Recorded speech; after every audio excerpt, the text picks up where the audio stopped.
கடந்த ஜூலை 25ஆம் தேதி department of personnel and training மத்திய அரசாங்கத்தினுடைய ஒரு துறை ஒரு உத்தரவை பிறப்பித்திருக்கிறது. ஆர்எஸ்எஸ் அமைப்பில் மத்திய அரசு ஊழியர்கள் இன்னும் நேரடியாக இணைந்து பணியாற்றலாம் அப்படிங்கிற ஒரு அனுமதியை அந்த உத்தரவு வழங்கியிருக்கிறது. இதுவரைக்கும் விதிக்கப்பட்டிருந்த தடைகள் என்பது அந்த உத்தரவின் மூலமாக விளக்கப்பட்டிருக்கு. அரசு ஊழியர்கள் ஆர்எஸ்எஸ் என்கிற இந்த அமைப்பில் இணைந்து பணியாற்றினால் என்னவெல்லாம் நடக்கும், குறிப்பாக இது ஒரு அரசியல் அமைப்பு அல்ல, கலாச்சார அமைப்பு தான் என்கிற விவாதம் முன்வைக்கப்படுகிறது.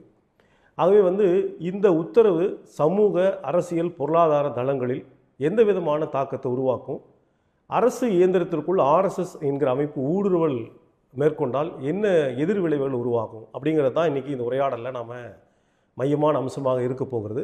இந்த நிகழ்ச்சியில் நம்முடைய அழைப்பை ஏற்று ஊடகவியலாளர், ஃப்ரண்ட்லைன் இதழினுடைய முன்னாள் ஆசிரியர், பல்வேறு காத்திரமான புத்தகங்களில் தமிழில் மொழிபெயர்த்து கொண்டு கொண்டிருக்கிற, அதாவது நவீன இந்தியாவின் கோணல் மரம், அதே போல் ஆர்எஸ்எஸ் இந்தியாவுக்கு ஒரு அச்சுறுத்தல் என்கிற மிக முக்கியமான புத்தகத்தை மொழிபெயர்த்து தமிழுக்கு வழங்கியிருக்கிற மரியாதைக்குரிய விஜயசங்கர் அவர்கள் நம்முடைய அழைப்பை ஏற்று வந்திருக்கிறார். அவரை உங்களின் சார்பாக வரவேற்கிறோம். வணக்கம். வணக்கம். இதில் ரெண்டு விஷயங்களை அடிப்படையாக புரிஞ்சிக்க வேண்டியிருக்கு. அதாவது ஒன்று ஆர்எஸ்எஸ், அந்த சைடு ஆர்எஸ்எஸ்னால் என்ன, ஏன் அச்சுறுத்தல் அப்படின்னு நம்ம பார்க்குறோம் அப்படிங்கிறது ஒன்று. இன்னும் அரசு எந்திரம்னா என்ன, இது ரெண்டும் ஒன்றாகும்போது அது என்ன மாதிரினா அரசியல், சமூக, பொருளாதார விளைவுகளை உருவாக்குங்கிறத நம்ம பார்க்க வேண்டியிருக்கு. இதில் முதல்லையே கிளாரிஃபை பண்ண வேண்டிய விஷயம்னா, இவங்க கலாச்சார நிறுவனம் என்று சொல்லிக்கொண்டாலும், கலாச்சார அமைப்பு என்று சொல்லிக்கொண்டாலும், இவர்கள் அந்த டெஃபினிஷனை, அந்த வரையறை மாற்றிக்கிட்டே இருப்பாங்க. அவங்க இன்றைக்கி பிஜேபிங்கிற ஆர்கனைசேஷன், அந்த அமைப்பு இன்றைக்கி மத்திய அரசில் 3வது முறையாக ஜெயிச்சிருக்காங்க. அந்த அமைப்பு பின்னால் இயங்கி கொண்டிருக்கும், அதை இயக்கும் சக்தியே ஆர்எஸ்எஸ் தான். அவங்களுடைய வெற்றியில் அவங்க பெரிய ரோல் ப்ளே பண்ணுறாங்க.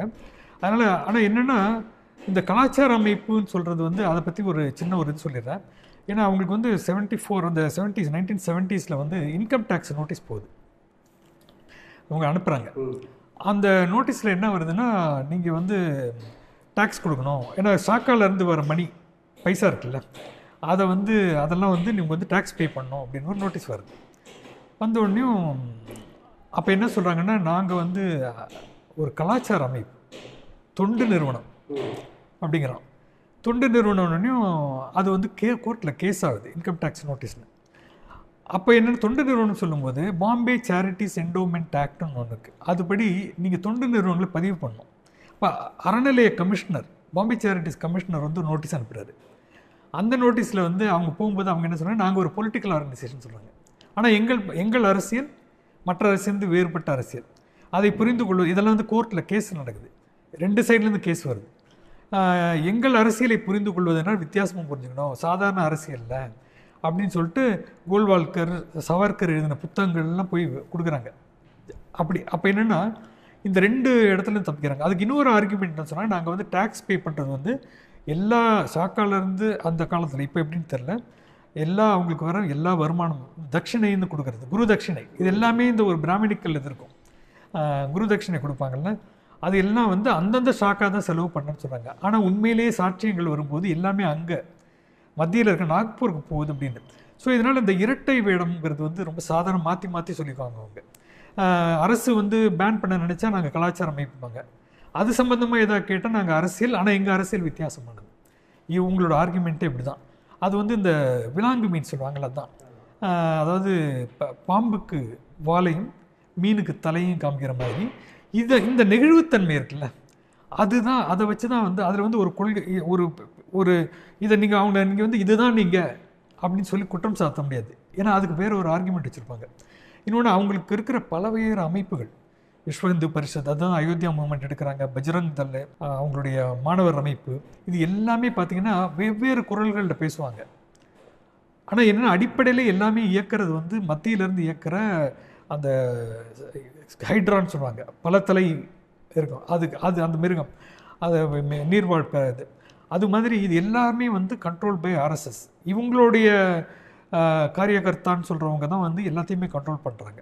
அதனால் இந்த அரசியல் நிறுவனமாக கலாச்சார நிறுவனங்கிறதே அதில் அதை அவங்க தப்பிக்கிறதுக்கான நெகிழ்வுத்தன்மை வச்சுக்கிறாங்க எப்போவுமே.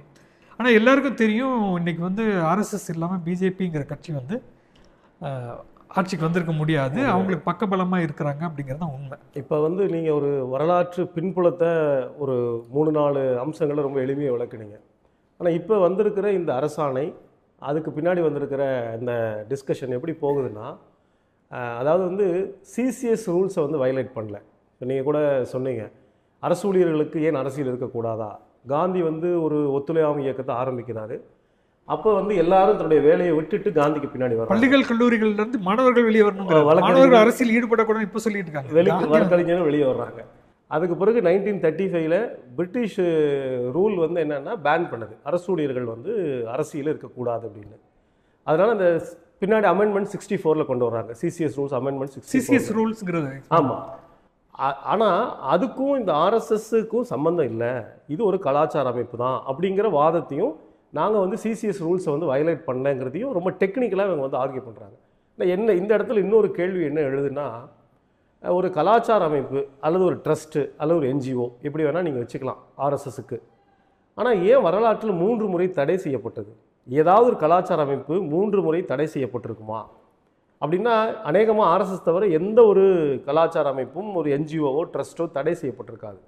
3 முக்கியமான நிகழ்வுகளை ஒட்டி தடை செய்யப்படுகிறது. ஒன்று காந்தி படுகொலை, இன்னொன்று வந்து பொலிட்டிக்கல் எமர்ஜென்சி, 3வது வந்து பாபர் மசூதி இடிக்கப்பட்டது. நீங்கள் எமர்ஜென்சியை கூட விட்டுட்டா, ஏன்னா எல்லாரையும் தடை பண்ணாங்க, ஆர்எஸ்எஸையும் தடை பண்ணாங்கன்னு வேணால் ஒரு வாதம் வைக்கலாம். ஆனால் காந்தி படுகொலையும் பாபர் மசூதி இடிப்பும் என்பது ஒரு நேரடியான ஒரு அரசியல் நடவடிக்கை, மதவெறி அரசியல் நடவடிக்கை. அதையொட்டி தடை செய்யப்படுகிற இயக்கம் எப்படி சிசிஎஸ் ரூல்ஸ் வந்து தப்பிக்க முடியுங்கிற ஒரு கேள்வி இருக்கு இல்லையா? அப்போ இவங்க வைக்கிற வாதத்தை எப்படி நம்ம மறுக்க முடியும்? அது ரொம்ப அருமையான கேள்வி. இதுதான் கோர் இஷ்யூ. இப்போ என்னென்னா, நம்ம ஏன் வந்து அரசு ஊழியர்கள் போகும்போது அரசு ஊழியர்கள்னு சொல்லும்போது நம்ம அரசு அப்படின்னு என்னன்னு பார்க்க, ஆனால் இதுக்கு முன்னாடி ஒன்று பார்க்க வேண்டியிருக்கு.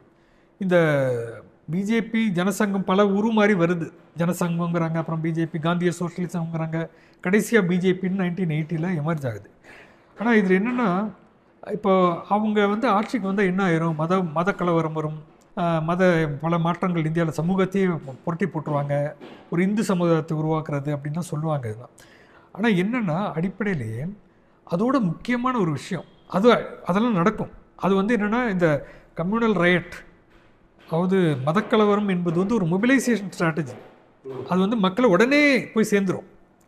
இப்போ நான் வந்து மதம் சார்ந்து இல்லைன்னா கூட ஒரு இந்துவை வந்து கொண்டுட்டாங்க அப்படின்னு சொல்லுவாங்க. அந்த மாப் லிஞ்சிங்லாம் வரும்போது, தேசப்பிரிவினை நடக்கும்போது, அதுக்கு முன்னாடி அந்த கலவரங்கள் 15-20 கலவரங்களை பற்றி கமிஷன்ஸ் எல்லாத்துலேயும் ஆர்எஸ்எஸ் பேர் வருது, அமைக்கப்பட்ட எல்லா கமிஷன்லேயும். அது இல்லை, அது வந்து ஒரு சைடு. அரசாங்கத்தில் இருந்தால் இன்னொரு முக்கியமான ஒரு அபாயம் என்னன்னு பார்த்தீங்கன்னா, வாஜ்பாய் ஆட்சிக்கு வரும்போதே அன்றைக்கி நடந்த முக்கியமான விஷயம், இந்த அரசு எந்திரத்துக்குள் ஊடுருவல் என்பது நடக்குது. ஏன் அரசு எந்திரத்துக்குள்ள அவங்க போகிறாங்க அப்படின்னா, அரசியல் கட்சிகள் வந்து எலெக்ஷன் மூலமாக ரெப்ரசன்டேட்டிவ் பொது தேர்தல் மூலம் மாறிக்கிட்டே இருக்கும்.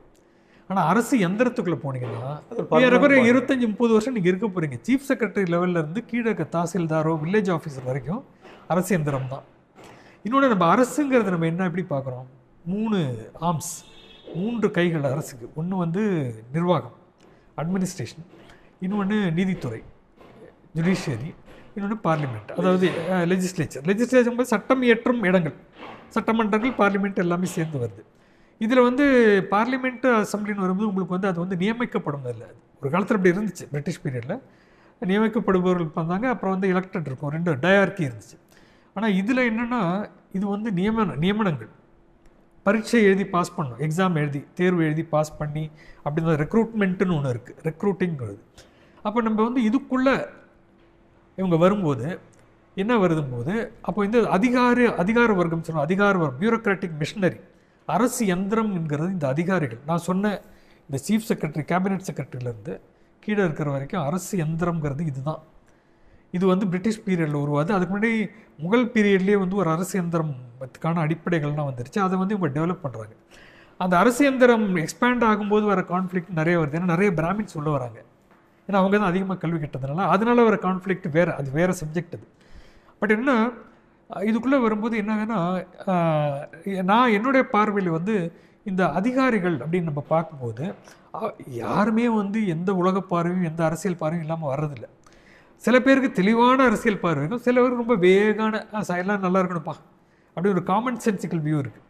அப்போ 2 டைப் ஆஃப் பியூரோக்ரஸி வந்து நான் பார்க்குறேன் இந்த அதிகாரிகள்லேயே. ஒன்று வந்து கமிட்டட், ஒரு உறுதிப்பாட்டோடு வராங்க, நான் வந்து சேவை செய்யணும். அந்த கமிட்மெண்ட் வந்து development, economic development, pro people வியூவாகவும் இருக்கலாம். அந்த கமிட்மெண்ட் வந்து சமூக நீதியை வந்து தூக்கி பிடிக்கிறதா இருக்கலாம், சமத்துவம் கொண்டு வரணும், மக்களுக்கு எல்லா நலத்திட்டங்களும், வெல்ஃபேர் ஸ்டேட்டை வந்து ப்ரொமோட் பண்ணுறது எனக்கு வேலை அப்படிங்கிற கமிட்மெண்ட் வந்து ஒரு நல்ல கமிட்மெண்ட். ஏன்னா அது வந்து மக்களை இணைக்கும் கமிட்மெண்ட், அது பிரிக்கும் கமிட்மெண்ட் கிடையாது.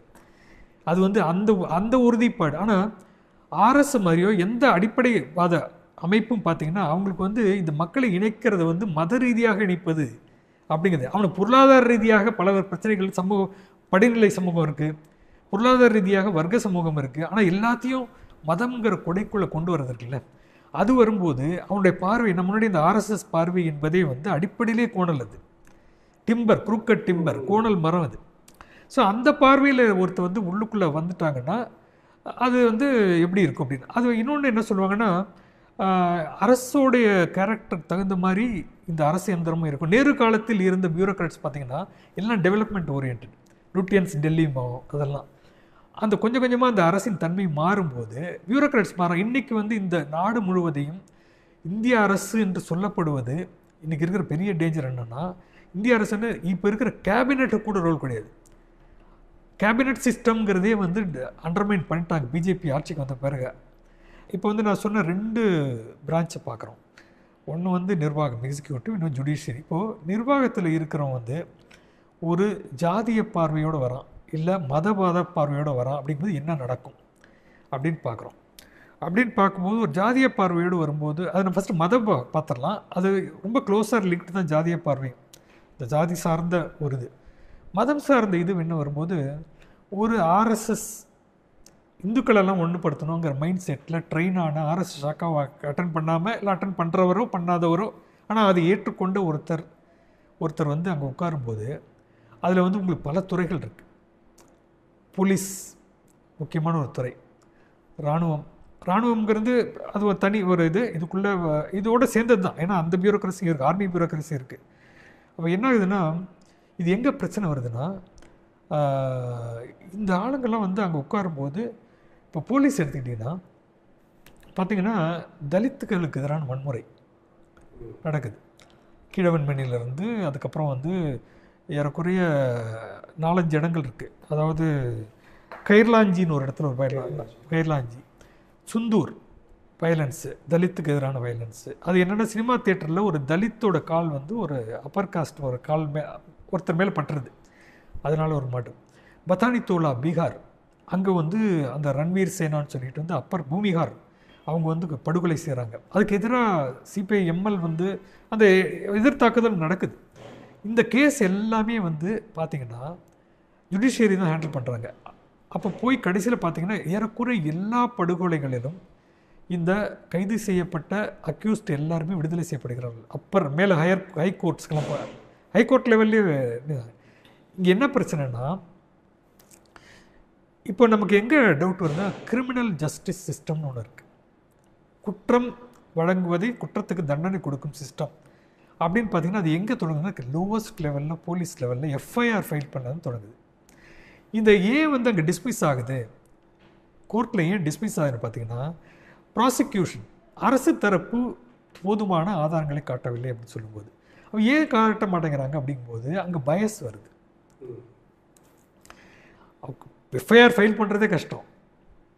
இதுக்கெல்லாம் லிங்க் இருக்குது, அதனால தான் அதையும் சொல்கிறேன். ஜாதி பிரச்சனைன்னு வரும்போது லிங்க் வருது. அப்புறம் வந்து அதுக்கு அடுத்த ஸ்டேஜுக்கு லோவர் ஜுடிஷியரி போகுது. அப்போ வந்து போலீஸ் வந்து யாரை சாட்சியாக கொண்டு வராங்க, அதெல்லாம் வரும்போது பார்த்திங்கன்னா அந்த கிரிமினல் ஜஸ்டிஸ் சிஸ்டத்தில் இருக்கிற கீழே இருக்கிற பியூரோக்ராட்ஸ் என்ன ரோல் ப்ளே பண்ணால், அவன் ஜாதிய பார்வை வச்சுருந்தால் என்ன ரோல் ப்ளே பண்ணுவான். நகரத்தில் இருக்கவங்களுக்கு விட ஒரு பியூசிஎலோ ஒரு இடதுசாரி அமைப்புகளை இவங்க வந்து மக்களுக்கு ஹெல்ப் பண்ணி இப்படியே கொண்டு வந்து நீதியை பெற்றுத்தராங்க. ஒரு கவர்மெண்ட் மெஷினரிக்குள்ளே காஸ்ட்டுங்கிற அந்த ஃபேக்டர் கன்சாலிடேட் ஆனால் அது கீழேருந்து மேலே வரைக்கும் எவ்வளோ அட்வர்ஸாக சில விளைவுகள் உருவாக்குங்கிறத நல்லா எக்ஸ்பிளைன் பண்ணிங்க. அப்படிங்கும்போது மதத்துக்கும் அதை வந்து பொருத்தலாம். இப்போ ஆர்எஸ்எஸ்ஸை பேசும்போது நிச்சயமாக வந்து பஞ்ச் ஆஃப் தாட்ஸை விட்டுட்டு பேச முடியாது. ஏன்னா கோல்வால்கருடைய அந்த ஞான கங்கை அல்லது சிந்தனை கொத்து ரொம்ப கிளியராகவே டிஃபைன் பண்ணுறாரு. இந்தியாவுடைய உள்நாட்டு எதிரிகள் அப்படிங்கிற 3 விஷயங்களை கேட்டகரைஸ் பண்ணுறாரு. அஃப்கோர்ஸ் வந்து கம்யூனிஸ்ட்டுங்கிறது ஐடியாலஜிக்கல் எனிமி, அதை சொல்கிறதுல ஒன்றும் ஆச்சரியம் இல்லை. ஆனால் வந்து முஸ்லீமையும் கிறிஸ்டினையும் வந்து உள்நாட்டு எதிரிகள் அப்படின்னு ரொம்ப கேட்டகரிக்கலாக வந்து அவர் வந்து அந்த சிந்தனை கொத்தில் எழுதுகிறாரு. ஆனால் இந்த ஐடியாலஜி இருக்கிற ஆர்எஸ்எஸ் இதுதான் கிட்டத்தட்ட அவங்களுக்கு ஒரு இந்த ஹோலி புக் மாதிரி வச்சுருக்கிறாங்க. அந்த சிந்தனை கொத்துவை தான் அவங்க ஹோலி புக் மாதிரி வச்சுருக்காங்க.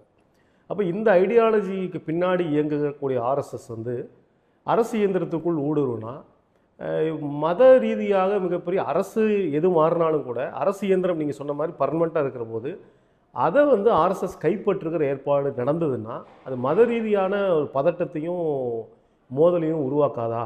அஃப்கோர்ஸ் அவங்க ஹிஸ்ட்ரி அப்படி தான் இருக்குது. எதிர்காலத்தில் இந்த விளைவு வந்து அதிகரிக்கும் தானே. பதட்டத்தை உருவாக்குறது மட்டும் இல்லை, அவங்க ஒரு மத கலவரம் நடக்கும்போது எப்படி நடந்துக்கிறாங்க. ஒரு போலீஸ் அதிகாரி அவர் இந்த பார்வையில் இருக்கும்போது அவர் எப்படி நடந்துக்கிறார். இப்போ வந்து நமக்கு தெரியும், போன வருஷம் வந்து 2 வருஷத்துக்கு முன்னாடி ஜனவரி 30 காந்தி ஜெயந்தி அன்னைக்கு கோயம்புத்தூரில் காந்தி ஜெயந்தியை பற்றி பேசும்போது தோழர் ஜேஆர் பேசும்போது வந்து ஆர்எஸ்எஸ் சொல்லுது பேசக்கூடாதுங்கிறது. அது எவ்வளோ பெரிய ஒரு விஷயம். அதுவும் திராவிட இயக்க ஆட்சியில் இருக்கும்போது நடக்குதுன்னா இந்த ஊடுருவல்ங்கிற மாதிரி தான் பார்க்க வேண்டியிருக்கு. அப்படி தான் இருக்குது. நான் ஓப்பனாகவே சொல்கிறது.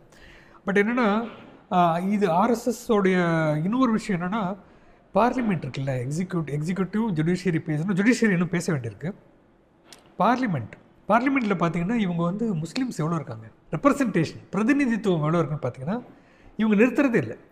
இன்றைக்கி இந்தியாவில் இருக்கிற எல்லா அசம்பிளியும் சேர்த்தா கூட முஸ்லீம்ஸ் யாரும் இல்லைங்கிறது தான் உண்மை. பிஜேபி அப்போ வந்து அவங்க வந்து யார் இந்த இந்த அரசு அதிகார எந்திரத்தின் வந்து நடத்தக்கூடிய அந்த அரசியல் அதிகாரம் வச்சுருக்கவங்க அவங்களே இந்த பார்வையில் இருக்காங்க. அது ஒன்று இருக்குது. நீங்கள் இந்த ஆர்எஸ்எஸ் இது ஊடுருவதுக்கு முன்னாடியே அந்த ஐடியாலஜின்னு தெரிஞ்சோ தெரியாமலோ முன்னாடி எப்படி இருக்குன்னா இந்த முஸ்லீம்களுக்கு எதிரான மனநிலைங்கிறது வந்து உள்ளுக்குள்ளே பயஸ்ங்கிறது இருக்குங்கிறது எப்படின்னா பல விஷயங்கள் வந்துருச்சு. நீங்கள் பிஜேபிங்கிறது வளர்கிறதுக்கு முன்னாடி நடந்த விஷயங்கள் வந்து ஃபஸ்ட்டு இந்தியாவே உலுக்கி வந்து பகல்பூர் பிளைண்டிங்ஸ் சொல்லுவாங்க.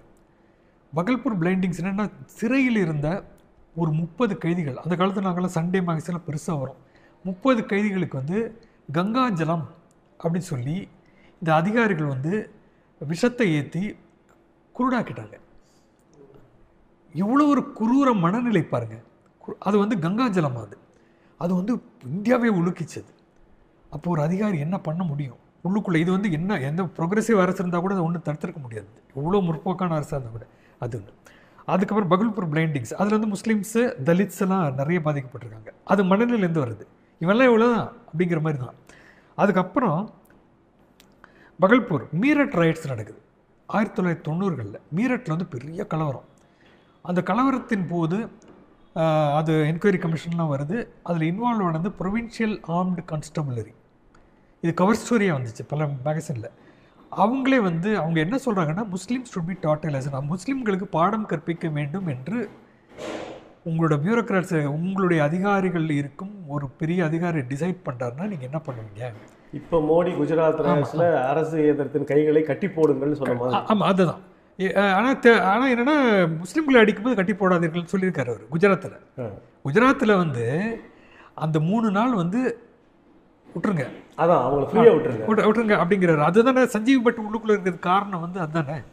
அதான் இப்போ இந்த வழக்கே மத்திய பிரதேச இண்டோரில் வந்து ஒருத்தர் வழக்கு போடுறாரு, ஆர்எஸ்எஸில் நாங்கள் சேர்ந்து வேலை பார்க்குறதுக்கு அனுமதிக்கணும்னு. அதே நேரத்தில் வந்து கல்கட்டா ஹைகோர்ட் ஜட்ஜு சொல்கிறாரு, நான் வந்து ஆர்எஸ்எஸ்னுடைய ரொம்ப தீவிரமான ஒரு ஃபாலோவர் தான், நான் வந்து என்னுடைய பீரியட் முடிஞ்சதுன்னா நேச்சுரலாகவே நான் அங்கே தான் போய் ஒர்க் பண்ண போகிறேன் அப்படிங்கிறாரு. அப்போ நீதித்துறையிலையும் வந்து இந்த ஆர்எஸ்எஸ் ஐடியாலஜி வந்து பெரிய அளவுக்கு ஊடுருவி. கரெக்ட். ரொம்ப டிரான்ஸ்பரண்ட்டாக வந்து yes of course we are RSS. ஆமாம், அப்படி ஓப்பனாக சொல்கிறாங்க. ஜுடிஷியரியும் வந்து அதுதான். இப்போ என்னென்னா அரசு எந்திரம்னு சொல்லும்போது நம்ம இதையும் சேர்ந்து தான் சொல்கிறோம். அரசோட ஒரு ஆம் தான் இது. பொலிட்டிக்கல் லீடர்ஷிப்பும் அதான் இருக்குது, ரைட் விங்காக இருக்குது. ஆர்எஸ்எஸ் ஐடியாலஜி வந்தவங்க இருக்காங்க. அரசியந்திரமும் இருக்குது. ஜுடிஷியரி மேலே தான் இன்றைக்கி, நீதித்துறை மேலே தான் ஓரளவுக்கு மக்களுக்கு நம்பிக்கை இருக்குது. சில நல்ல ஜட்மெண்ட் வருது, சிலது போகுது. அப்போ மறுபடியும் முக்கியமான ஒரு விஷயத்துக்கு வரும். நீதித்துறையில் வந்து உயர் பதவியில் இருக்கிறவங்க வந்து அப்புறம் கவர்னர் ஆகிறாங்க.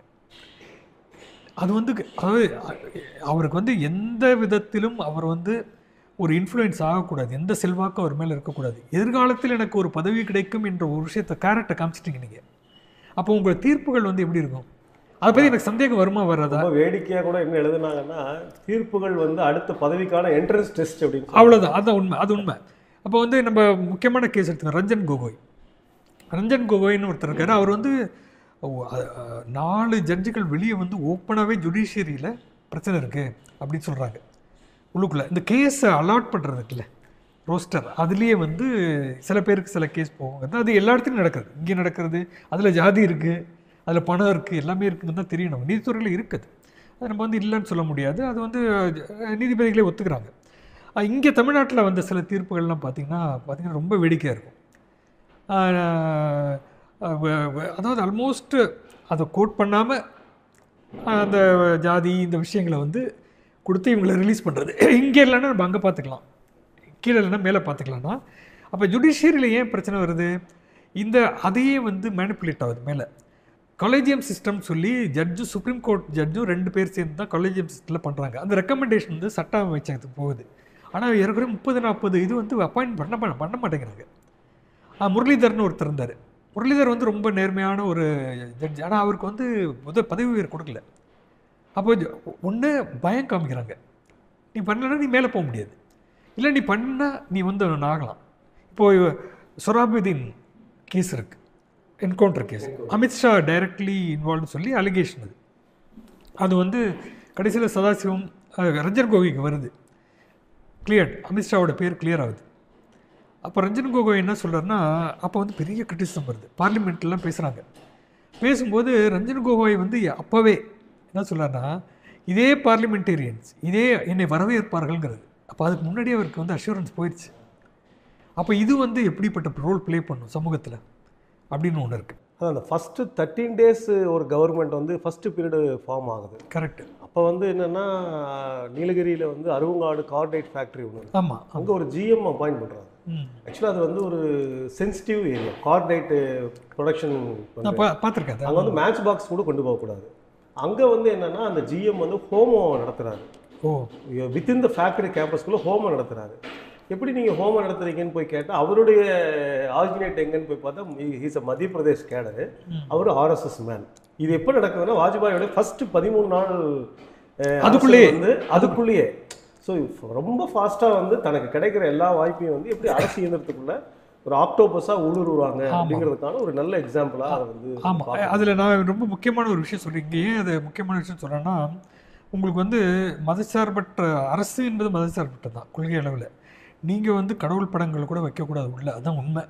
இன்றைக்கி வந்து ராக்கெட் அனுப்புறதுக்கு முன்னாடி தேங்காய் உடைக்கிறாங்க, பூமி பூஜா பண்ணுறாங்க. அதெல்லாம் வந்து எப்படி வந்து நீங்கள் அதிலே வந்து வந்துடுது, அந்த மார்க் போட்டு வராங்க. அது வந்து ஒரு ஐடென்டிஃபிகேஷன், நான் இது அப்படின்னு சொல்கிற மாதிரி. இப்போ என்ன இருக்குன்னா, அதில் இன்னொரு பார்வை இருக்குது. ஒரு விஞ்ஞான ரீதியான ஒரு அறிவியலை வளர்க்க வேண்டிய இஸ்ரோ, அதில் வந்து ஒருத்தர் வந்து என்ன சொல்கிறாரு, அவர் வந்து அறிவியலுக்கு எதிரான கருத்துக்களை பேசிகிட்டு இருக்காரு. அந்த தலைவர்கள் பல பேர் சொல்லிட்டு இருக்காங்க. அப்புறம் வந்து இப்போ வந்து மீடியாவில் இருக்கிற குருமூர்த்தி போன்றவர்கள் வந்து நாசாவுடைய விவரம் சொல்லி பொய். அது நாசா வந்து அப்படியெல்லாம் ஒன்று சொல்ல மாட்டாங்க. செவ்வாய் கிரகத்தில் வந்து ஒரு சத்தம் வருது, அது வந்து ஓம்ங்கிற சத்தங்கிறாரு. அப்போ என்னென்னா, மீடியாவோட ரோல் இருக்குது. இன்னொன்று, இந்த அதிகாரிகள் வந்து எல்லா இடத்துலையும் இருக்காங்க, எல்லா துறைகளும் இருக்காங்க. நான் வந்து போலீஸ் மட்டும்தான் சொன்னேன், நான் கல்வித்துறையில் இருக்காங்க. இன்றைக்கி வந்து கல்வித்துறை வந்து கைப்பட யூஜிசிங்கிறது ஒரு ஃபண்டிங் ஏஜென்சி. அவங்க வந்து சிலபஸ் அதுக்குள்ளே வர முடியும். இன்றைக்கி வந்து அதுக்குள்ளே வராங்க அவங்க. அப்போ இந்த கொள்கை கேப்சர் இப்போ நிறுவனங்களை கேப்சர் பண்ணுறது இருக்குல்ல, அது மூலமாக என்ன ஆயிடுச்சுன்னா, இன்றைக்கி வந்து நிறுவனங்களுக்குள்ளே இருந்த சில நல்ல விஷயங்கள். இப்போ நேஷனல் ஃபிலிம் டெவலப்மெண்ட் கார்பரேஷன் எடுத்த படங்கள் பார்த்தீங்கன்னா, என்எஃப்டிஸ் எல்லாம் வந்து ரொம்ப அருமையான படங்கள் இருக்குது. இன்றைக்கி வர படங்கள்லாம் பாருங்களேன், வேறு ஃபீச்சர் ஃபிலிம் தான். காஷ்மீர் ஃபைல்ஸு, கேரளா ஃபைல்ஸ் எல்லாமே பொய்கள். எனக்கு சில கேள்விகள் இருக்குது. ஒன்று என்னென்னா, இந்த ஆர்எஸ்எஸ் உடைய ஊடுருவல் அரசு இயந்திரத்தில் அப்படின்னு பேசுகிற போது, இந்தியாவுக்கான அச்சுறுத்தல் அப்படிங்கிற புத்தகத்தில் ஒரு இடத்துல நீங்கள் எழுதியிருக்கீங்க. அதாவது வந்து காந்தி படுகொலை நிகழ்வதற்கு முன்னால் ஆர்எஸ்எஸ்ஸை தடை செய்திருந்தால் ஒருவேளை அது நிகழ்ந்திருக்காதோ அப்படின்னு அன்றைக்கி இருந்த ஒரு ஹோம் செக்ரட்டரி ராஜேஸ்வர் தயாள் வந்து கோவிந்த் வல்லப் வந்து வீட்டுக்கு போய் ப்ளீஸ் பண்ணார் அப்படிங்கிற ஒரு சம்பவத்தை குறிப்பிட்டிருக்கீங்க. அப்போ அவர் ஒரு நேர்மையான அதிகாரி அப்படின்னு அந்த சம்பவத்திலேருந்து புரிஞ்சுக்க முடியுது. ஒருவேளை இந்த மாதிரி நேர்மையான அதிகாரிகளை ரீப்ளேஸ் பண்ணிவிட்டு தன்னுடைய அரசியலுக்கு இடையூறு இல்லாமல் நம்ம கம்ஃபர்டபுளாக சில பேரை போட்டுக்க முடியும் அப்படிங்கிறதுக்கான ஒரு நடவடிக்கையாகவும் இது பார்க்க முடியுது. கட்டாயம். ஆனால் ஆர்எஸ்எஸ் எப்போதுமே டிவி டிபேட்டில் பொது மேடைகளில் பேசும்போது என்ன சொல்கிறாங்கன்னா, காந்தி படுகொலைக்கு எங்களுக்கு சம்மந்தமே இல்லை அப்படின்னு சொல்கிறாங்க. அதை ஒரு ஆதாரபூர்வம் மறுத்திருக்காரு. கோல்வால்கரை வந்து அன்றைக்கி வந்து அரெஸ்ட் பண்ணியிருந்தா, இதை தடை பண்ணியிருந்தா நிச்சயமாக இந்த துயரம் நடந்திருக்காது அப்படிங்கிறாரு. அப்போ அந்த சம்பவமே கூட இந்த ஆர்எஸ்எஸ் அரசு ஊழியர்கள் அப்படிங்கிற ஒரு பிரச்சனையில் வந்து நினைவுபடுத்தி கொள்ள வேண்டிய ஒரு சம்பவமாக இருக்குது. நிச்சயமாக கட்டாயமாக நினைவுபடுத்தணும். You're talking only about communism, real danger to India. அதாவது உண்மையான இது வந்து கம்யூனிசம் கிடையாது, உண்மையான அபாயம் கம்யூனலிசம். அதுதான் அபாயம்ங்கிறது. இதுதான் வந்து ரொம்ப முக்கியமானது. அந்த மாதிரி ஒரு ஆள் இருந்தது தான். அது அப்புறம் வந்து இந்த இடதுசாரி அரசாங்கத்தை டிஸ்மிஸ் பண்ணுறதுங்கிறது வேறு ஒரு சப்ஜெக்ட். அது அப்படி வரும்போது நீங்கள் வந்து இந்த சம்பவம் ஒன்று சொல்கிறீங்கல்ல, இந்த கோல்வால்கர் விஷயத்தில் வந்து என்ன நடக்குதுன்னா, அது வந்து ஒரு ஆஸ்பெக்ட் தான். அது இதுக்கு மேலே சில விஷயங்கள் இருக்குது. கோல்வால்கர் விஷயத்தை வந்து ராஜேஸ்வர் தயாள்ங்கிற அதிகாரி இருக்கார் உத்தரப்பிரதேசத்தில்.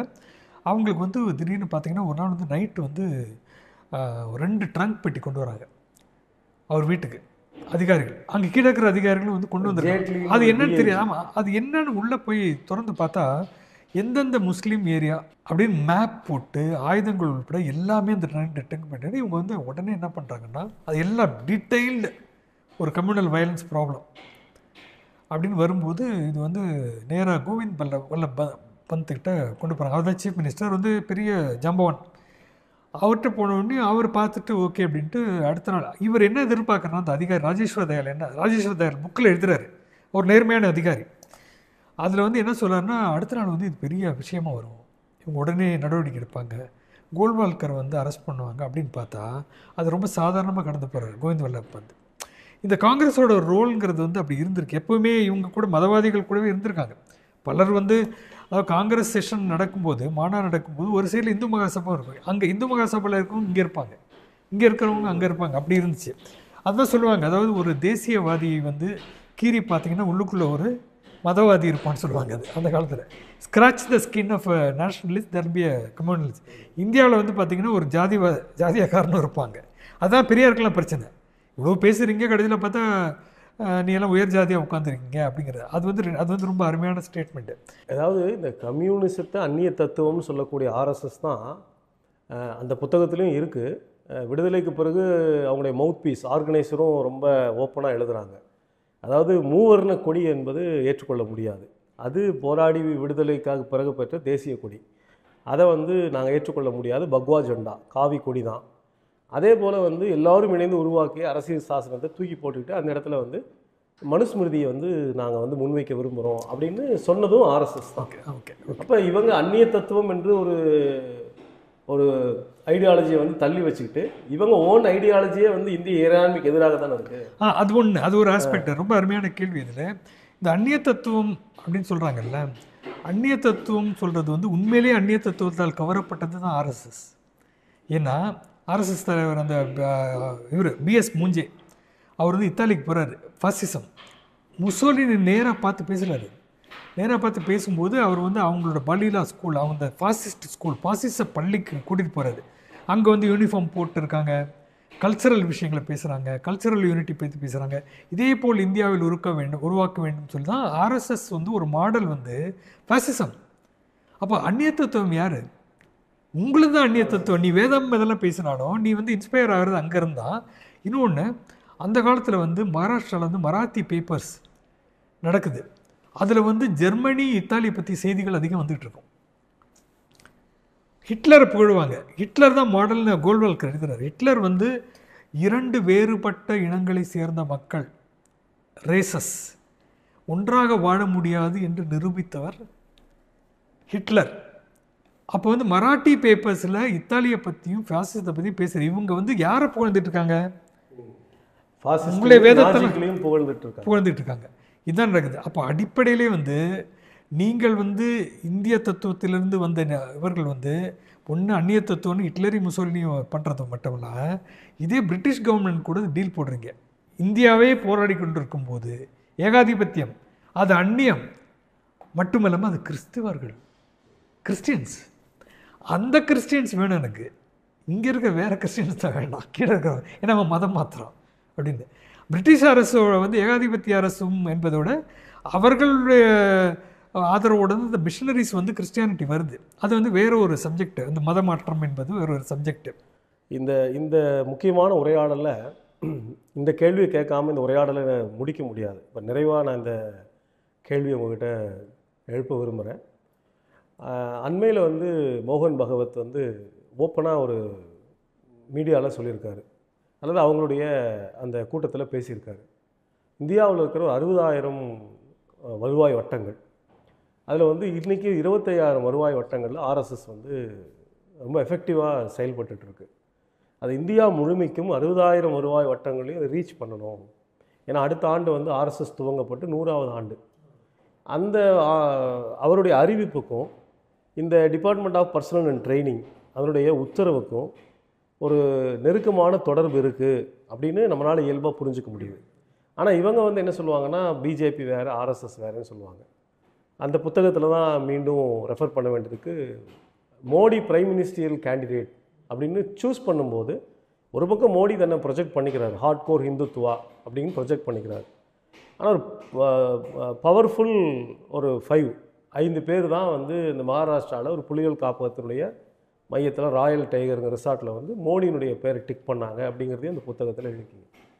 அப்படின்னா இந்த அரசாங்க உத்தரவுக்கும் ஆர்எஸ்எஸ்ஸுக்கும் ஆர்எஸ்எஸ் தலைவருடைய விருப்பத்திற்கும் நேரடியாக ஒரு தொடர்பு இருக்குது. ஆர்எஸ்எஸ் வந்து ஒரு அரசியல் கருவி பாஜகவினுடைய, அப்படி வந்து நாம் புரிஞ்சுக்கத்தானே வேண்டியிருக்கு. அதை வந்து இந்த சமூகத்துக்கு நாம் இது எல்லாத்துக்கும் ஒரு தொடர்பு இருக்குது அப்படிங்கிறது இணைச்சி நம்ம கொண்டு போக வேண்டியிருக்கு இல்லையா? ஆமாம், ஆர்எஸ்எஸோட கருவி தான் பிஜேபி வந்து இது கருவி இல்லை, ஆர்எஸ்எஸ் தான் டிசைட் பண்ணுது பல விஷயங்கள். அதில் 2-3 விஷயங்கள் நீங்கள் அந்த கேள்வி வந்து ரொம்ப முக்கியமான கேள்வி. இதில் என்னென்னா, அரசியல் அதிகாரம் என்பது எவ்வளோ, அது வந்து ஒரு அரசியல் கட்சிக்கு எந்தளவுக்கு உதவும் அப்படிங்கிற முக்கியமான உதாரணம் இந்த பிஜேபி ஆர்எஸ்எஸ் தான். மற்றவங்க கூட பண்ணாங்களா பண்ண முடியுமா என்னாலும் தெரியல. ஏன்னா நீங்கள் சொல்கிற இந்த 25,000 வருவாய் வட்டமோ அது என்னமோ அது வந்து நீங்கள் பார்த்தீங்கன்னா இந்த புத்தகத்தை வந்து அது விரிவாக வந்து எழுதியிருக்காரு. அது அரசியல் அதிகாரத்துக்கு வந்த பிறகு தான் இந்த எக்ஸ்பேன்ஷன் நடந்துக்கிட்டே இருக்குது. இவங்க வந்து அடுத்த ஆள் யார் அப்படிங்கிற மாதிரி ஒரு இது வரும்போது, ஃபஸ்ட் டைம் வந்து அவரை வந்து நானோ கார் அங்கேருந்து இங்கே வெஸ்ட் பெங்கால்லேருந்து இங்கே கொண்டு வராங்க. அப்போ வந்து நம்ம பஜாஜ் இவர் டாட்டா அவர் தான் வந்து டெவலப்மெண்ட் மேன்கிறார், வளர்ச்சி நாயகன் சொல்கிறது. முதலாளிகளோட அப்ரூவல் அவர் கிடைக்குது. முதலாளிகள் அப்ரூவலும் வேணும், நம்ம வந்து இந்து முஸ்லீம் இதுவும் வேணும். அப்படிங்கும்போது குஜராத் கலவரம் அதை வந்து பயன்படுத்திக்கிறாரு. அந்த கோத்ராவில் நடந்த பிறகு அங்கேயே வந்து பரி பண்ணியிருக்க வேண்டிய பாடி வந்து ஒரு 200 கிலோமீட்டருக்கு வந்து ஊர்வலம் வராங்க. குஜராத் படுகொலைகள் நடந்து தெரியும். அது வந்து என்ன பண்ணுதுன்னா, ஒரு வெர்டிக்கல் ஸ்பிளிட் ஹிந்து முஸ்லீம் வந்து குஜராத்தில் ஜெயிக்கிறதுக்கு காரணமே நகர்ப்புறங்களில் வந்து தனியாக கிட் ஹவுஸ், முஸ்லீம்ஸ்க்கு தனி இடம், அவங்களாம் வந்து பாதுகாப்புக்காக அங்கே போயிடுறாங்க. இப்படி வந்தோடனையும் அவர் தான் வந்து அடுத்த சாய்ஸ்.